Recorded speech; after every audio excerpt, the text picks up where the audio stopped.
So this is chronic pain relief center. That's cute. Right. This is a legal and licensed dispensary in California. You know, this is one of the nicer ones. It's important to keep in mind that there are some illicit shops that look just like this.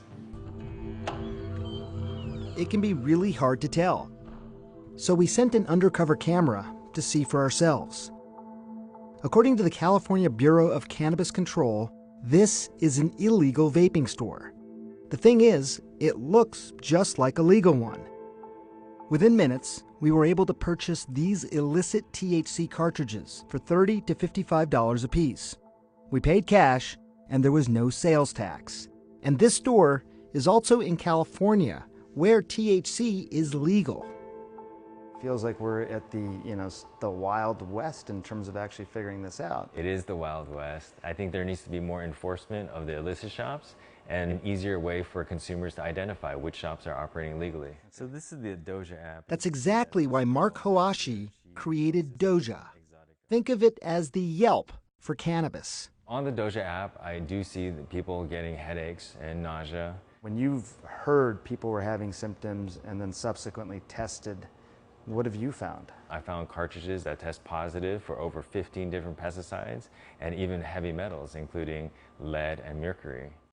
Hawashi says a lot of consumers have no idea the products they're buying are fake. The fake brands are easily identifiable because there's no testing, there's no government warning, and they have no child-resistant mechanism.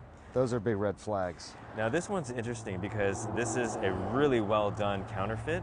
It has some information on the testing data here. It does have the government warning, and it does have a manufacture date and a batch number. This would be really confusing to the end user. But that's what's happening. And when people say black market, they think they're buying a legitimate product. And that has started to affect the legal companies which abide by the regulations, like Pure Vape. We found that it is possible to purchase our cartridges and our packaging from a number of internet websites. This is the California. Take a look. These are the authentic Pure Vape products that Art Kushkian sells. And now, look at what Art says is counterfeit packaging being sold online. They look exactly the same. The problem is, anyone can buy these and fill them with whatever they want. Personally, I mean, it makes me feel very, very angry. But most importantly, it creates a possible danger to public of consuming products that are untested. When you concentrate the THC, you concentrate everything along with it. So every pesticide that could have been in that plant material, if it went from, let's just say 20% THC, and now you've concentrated it to 80% THC, you've also concentrated the pesticides that same amount.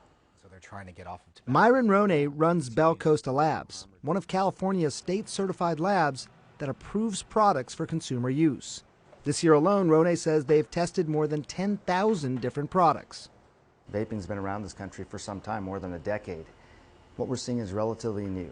When you add that into the equation, on top of all the testing you've done here, does it start to lead you to some sort of conclusion? Yes, I think it leads us to really that there's something going on either in the illicit market that's causing this. You also have a challenge of average consumer not wanting to pay more. So they look at, well, I could buy this for $40, or I go to a legal store and buy it for $60. One way the illicit market keeps the price down? By cutting the product. Let me show you what that means. A typical legal THC cartridge would have 70 to 90% pure THC distillate. The rest, terpenes, aromatic oils which give it flavor. In illegally cut cartridges, you might have only 40 to 50% THC distillate. The rest, terpenes and a cutting agent like vitamin E acetate, which is a near perfect cutting agent because it looks very much like the actual product, the same color and the same thickness. It would also pass something known on the street as the bubble test. Basically, if the bubble moves slowly, that should mean that it's viscous enough to be mostly pure THC oil. When you look at any of these things, propylene glycol, vitamin E acetate, you superheat it, you breathe it into the lungs. Do we know what those molecules then do to the body? So vitamin E acetate can convert into acetic acid, which is essentially vinegar. And when it heats up, I mean, you're then inhaling an acid. It's why the CDC has identified vitamin E acetate as a chemical of concern. But here's the challenge. The illicit market is a moving target. And if it's not vitamin E acetate as a cutting agent today, before long, it'll be something new. Dr. Sanjay Gupta, CNN, Long Beach, California.